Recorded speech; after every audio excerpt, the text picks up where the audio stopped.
Okay, well, I was expecting to play a little bit of a smaller game. So all I had on hand was about a 4x4 board for a battlefield. So I had to add on because we was going to play a little bit bigger. We was playing 100 PowerPoints each. And so I added on a little piece of walnut plywood I had laying around over there onto the left on this picture. And we created the battlefield. We set a dang line of dragon's teeth pretty much up through the center in there. And we made a house rule about them to where they, if a vehicle was to try to cross them, it had to roll, and on a 1, the vehicle would have to stop. It couldn't continue its move across. It wouldn't immobilize it or throw a track or nothing like that. But that's about the only house rule we had on here. And then we laid a trench line sitting through there on one side, and then we laid 3 buildings out that was half destroyed and placed them out, and then we put one section of that swag terrain. That's that Shatter War Armageddon. And we put some of that swag terrain out there that I ain't really got painted yet. But then this mission we rolled up was going to be called the Scouring. And it's basically just a 6 objective mission where you got 6 objectives on the board. And just like some of them other Eternal War missions, that you got added victory conditions, as in added victory conditions like killing the enemy warlords and taking first blood and whatnot like that. But basically, they're saying at the end of the turn 5, whoever, and then you're gonna roll into the game, whoever has most people, taking these. This one was also, you had a superior and an inferior. One of these points that was worth more, and one of them was worth less than the others. And you didn't discover that until after your troops was already laid out on the board. So you couldn't put heavier concentrations over toward the superior one. So you put them out 6 randomly, and then you determined which one. Now, this fella, he got the roll or whatever to pick on which one of these deployments he wanted, and he picked number 5 as a frontline assault. And I'm gonna be showing the next pictures is there, but I got the first turn because I had the least amount of units, and I had that in the last game I played, and I believe I only had 8 units, and he had 9. And even though he set up some of his units in the celestial realms, in teleportation chambers, then each one of them units counts as a unit being placed. You just don't say, well, the 3 units he had off board in the sky or whatnot with the assault unit. You just can't say, well, they count all as one. No, it's each individual units, and I had him by units, and so I got the first move. Now, unfortunately, I did not get a photograph showing the starting positions of our troops. This is after my first move on turn 1. Now, starting over there from the left, I had a Demon Prince who's been my general in the last couple battles. He jumped up on top of that swag terrain and just got near one of them objectives. I don't know. I wouldn't put it this way. After the first turn, I didn't give a rip about no objectives, as you're going to see. And then down below them, I had a 5-man Terminator squad. Just pretty much what was on the model. Just, basic Chaos Terminators. Either side of them Dragon's Tooths, moving right. I had a dang corn rhino full of corn berserkers, each one of them. And the one to the right there was holding Karn the Berserker and his little squad. I made him a 9-man squad. I dropped one Corn Berserker off so I could get 9 of them and Karn in the same daggum rhino so that they can come and drop down Scunion on somebody. So then moving on to the right, I had a 10-man squad of Corn Berserkers on foot. And due to a really nice roll of a 6, they got to move just about like everybody else and just blasted out 12. And they was more than halfway across the board because of the deployment. And they was up in that trench on turn 1. Most of them. Now moving on to the right, I had a Vindicator and a Predator. Tanks. Now, I decided to sit them still on turn 1 here and just duel with their opposite numbers across the way. Just have a little tank battle to start out. There wasn't no reason to move. Didn't need to get no closer. It wasn't going to help me to get closer. So I was just going to get the first couple of rips and see what I could do to that Vindicator. And moving on to the right, past them, all the way to the right, I had a single Chaos Lord in Terminator armor. And you know, man, he cost me 7 points, and he didn't do, you'll see, he didn't do much at all. And I didn't have him paired with nothing. He was kind of just an afterthought to get me up to the 100 points almost for this moment. So I just, he didn't do much, and I'm going to have to rethink him.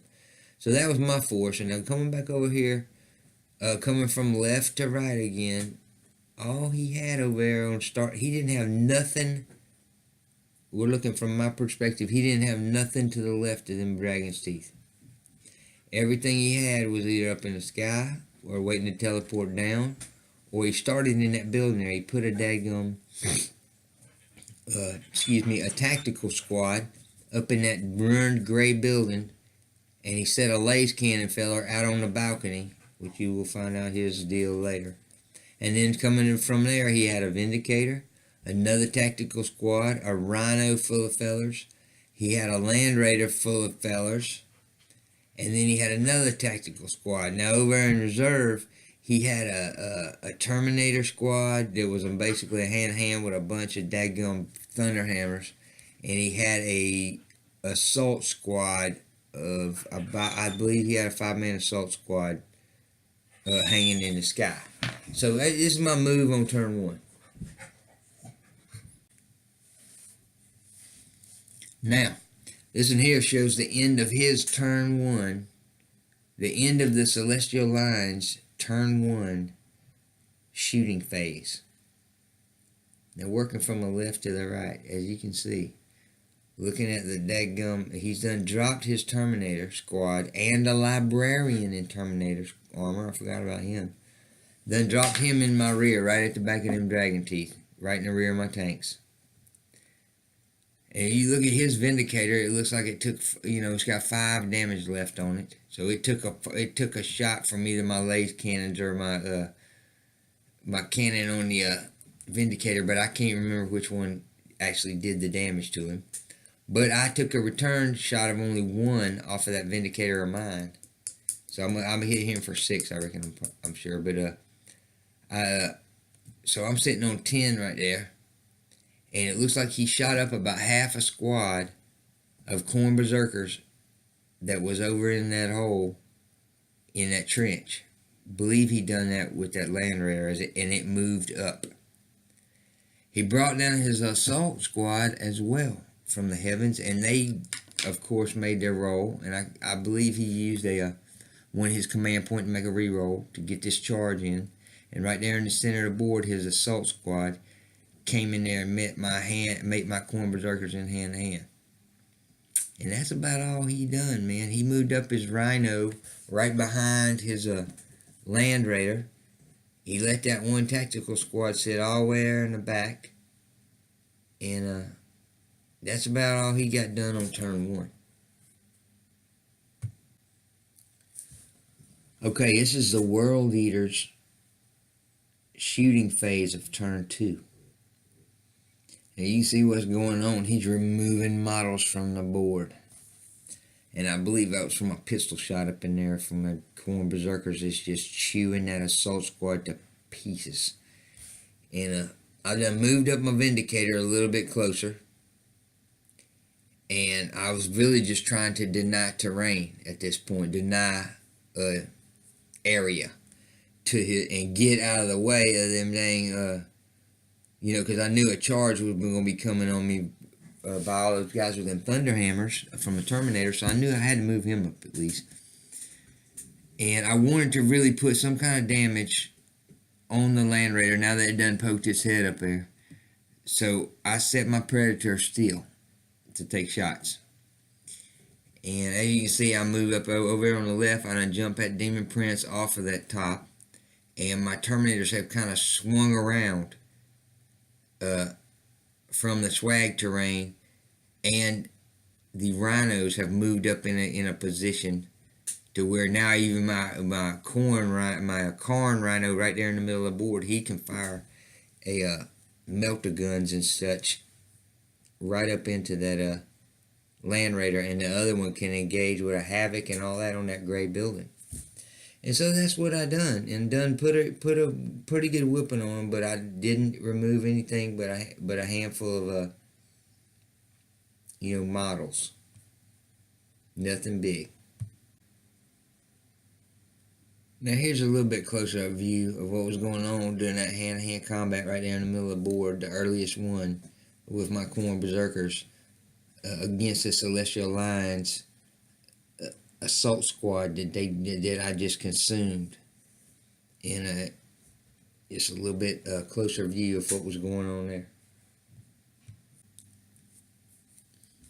Alright, and you can see here, this is where it started to get hectic. I done moved my Demon Prince up all the way up to the trenches. Unleashed a bunch of corn berserkers from that one rhino, and I was been mistaken in telling y'all that one rhino heard Karn. Karn's actually in the far rhino, and he don't get released until a little bit later, but they released another 10-man squad that took off across through here. But if you can look at my dice on top of those vehicles of mine, that's the number of wounds left. So my Vindicator took a tremendous strike from his Vindicator. And his Land Raider unloaded on my Predator and jacked it all the way down to 3. And if you all know, them numbers don't let you do a whole lot of movement. And it really brings your dang ballistic skill to a point where you ain't going to get a bunch of hits. And as you can see, if you look right down there in the middle of the board, the dang close combat is still going on because he's got a chaplain down there with a blue shoulder pad, you can see. He's got an assault chaplain with a jump pack is still amongst my Corn Berserkers. And I got 2 Corn Berserkers in there and my Corn Champion, who's for whatever reason got his, out of no respect for this man. He's got his back to that guy, but he's been hacking him with that axe some way with his back to him. But as you can see at this point, man, it looked like he had just blunted me. But of course, this is starting to look like that last battle I had where I roll people into a corner like this, and if they can blast their way out, they can win the game. But we're going to see what happens in this one.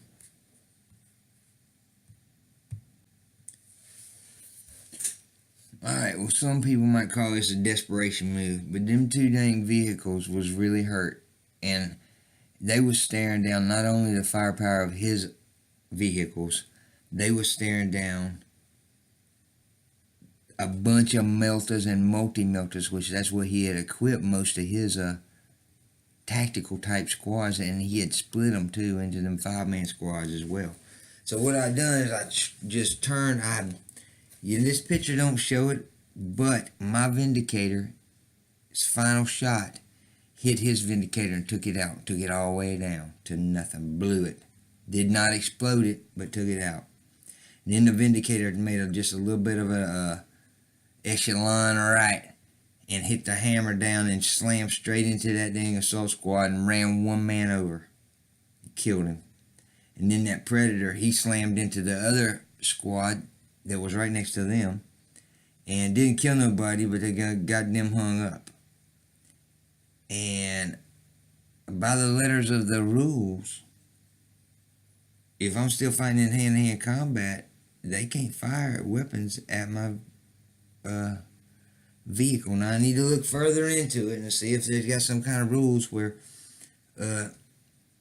they can fire on a vehicle. Now we was pretty unclear at this stage in the game about that, and we talked it out a little bit, and we dug through the daggum rule book a good bit trying to find it. I didn't have time to get up on the daggum dial up the internets and get on trying to find a FAQ to try to find something about it, but I had forgot where I had seen something about it. But anyway, so how we done it was this.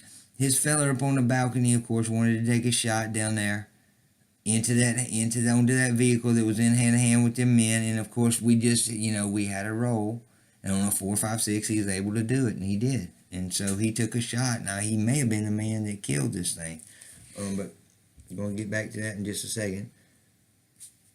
But, you know, in a lot of instances, man, if you can't find the rule within a reasonable amount of time, and you and your opponent can't really, I remember seeing it, but I can't find it, man, make a roll off. And on a 4, 5, 6, it happens, and a 1, 2, 3, it don't. Or you roll against each other, and then the other person gets to make it happen their way.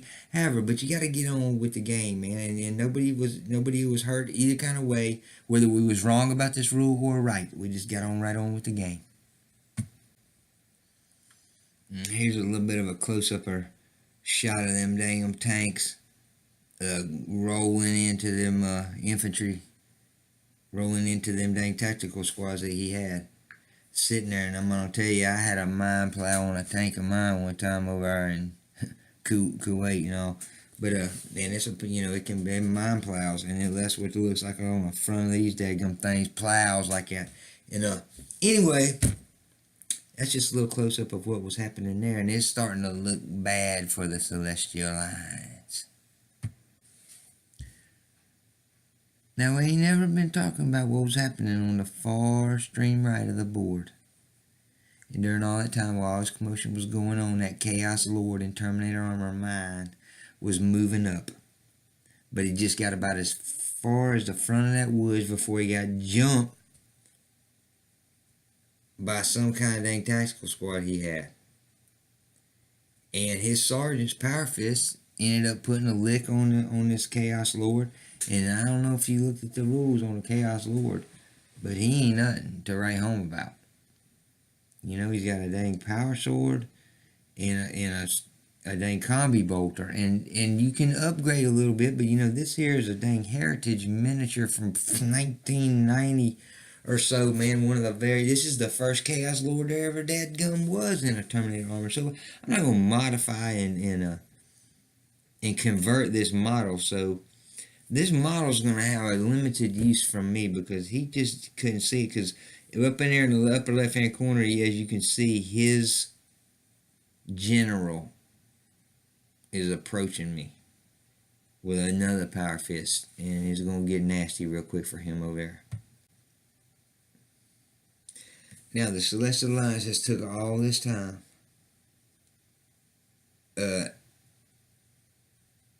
and now figured out that they got to back up into that corner if they got any chance of surviving at all. And so they done back that Land Raider up into the corner, and they're going in full fortress mode to try to stop me. And they didn't do much on his turn. They got, if you look down there at the bottom where his Terminators are coming up behind my tanks, and them daggum dudes were getting shot to pieces by my Terminators that's on the far left, just on the other side of them Dragon's Teeth. My Terminators actually have done a good whoop on them things, man, as far as shooting them. And so he's done backed up. He ain't give up, but he's backed up. And you see this right here, this dice here we was keeping in the window to tell us what turns it was to help keep track of it all. It's telling us this is the top of turn 4. And top of turn 4 means it was a corn turn, my turn. Now, his librarian and all them had done punched that tank down. No, I'm sorry. His tactical squad that was in front of that tank took it down. And then his Terminators had to change course and come in there and try to battle my corn berserkers in the middle there. And they did make their charge, got in there and killed off the 2 regular guys. And you'd think that would make that champion there turn around to face them, but he is still just, man, he just does not have, he's got his back turned to him. You're going to see what happens. There's another close-up of the deadgum disrespect that he's showing these Terminators. Now this is back over to the right-hand side of the board where his general came in and just slew my Chaos Lord with that power fist there. And he started trumpeting off about, oh, I killed your general. Well, No, because my demon prince is the general. So he got all happy and not for nothing. And like I said, that if you look there, man, I think that Chaos Lord might have killed one or two of them dang Marines. And other than that, they beat him to pieces. Alright, and as you can see what's happening here. My rhinos are coming to, pushing them back into the corner there. My demon prince has moved up right behind these terminators here. And the predator is still on the board, but these guys with these melters and all is facing right down in front of him. And as you can see right there, they got him. And he was shot down and dead. Now, them two terminators and that librarian, I believe, was able to slay that corn champion. It wouldn't even turn around and face him. So they was able to chop him up. But now they untangled with that demon prince, and as you can see, they down a good amount of wounds, because he puts a lot of whoop ass out with that sword. And by now I got a set of corn berserkers that's reached that dang tactical squad that he's had all the way back in that right hand corner for the whole game. They done reached them, and they're sawing them down with them chainswords. And as you can see in this one, I done unleashed the rest of the berserkers on there to try to help that demon prince and finish him off in the middle. He done took a wound or so. And the rhinos is charging forward. They're taking wounds. One of them's down to one wound. But they're charging forwards. They're trying to get to that Land Raider and just blast it, because they got melters on the front of it. And the Land Raider's hurt. The Land Raiders are down to 5 wounds. And as you can see, it's a remnants of them corn berserker squad that sawed up them fellers in the corner. And they done moved in, and they're going to try to throw a crack grenade or whatever they can. Oh yeah. This is berserk, and they're trying to get it. Subscribe to my channel. Watch my other videos. And stay tuned. This is a picture of the final charge. Both of my rhinos done got into contact with that Land Raider, who seems to be still on 5 in this photograph. And all them corn berserkers are unleashed in the middle, is bearing down on that tactical squad still. And you see up on the far left hand side, you got finally them slowpokes. Of course, they've been shooting a good bit. Terminators is finally coming into the picture, and they're going to fit in a ram into the back of them other 2 assault terminators that the Celestial Lions still have on the battle.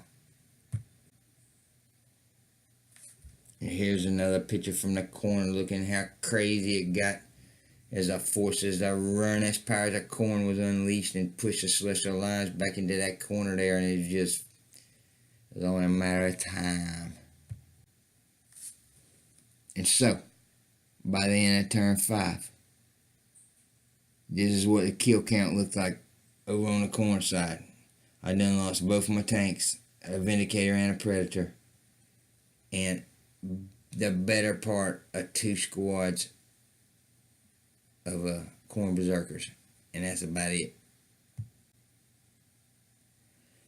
He had done lost his Vindicator, a whole mess of sergeants and tactical squads he had there, his chaplain, his general, that entire assault squad, just a whole mess of troops he done lost, and that Land Raider was just on the very verge of getting put down.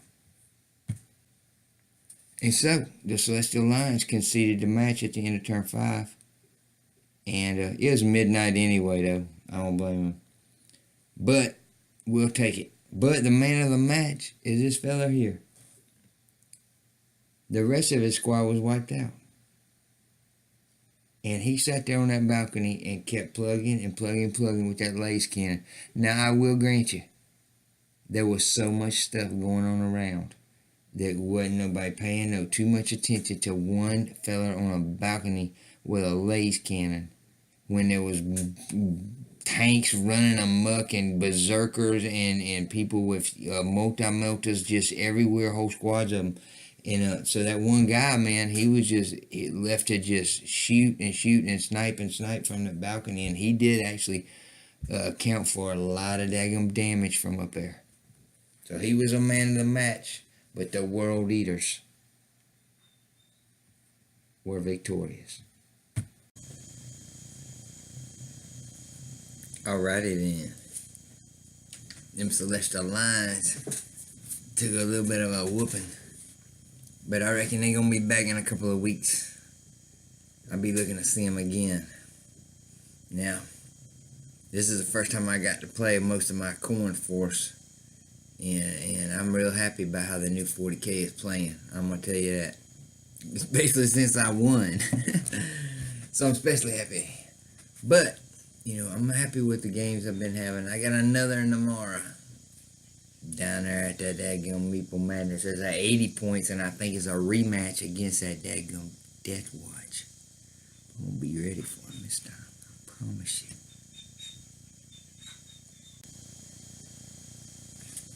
Oh yeah.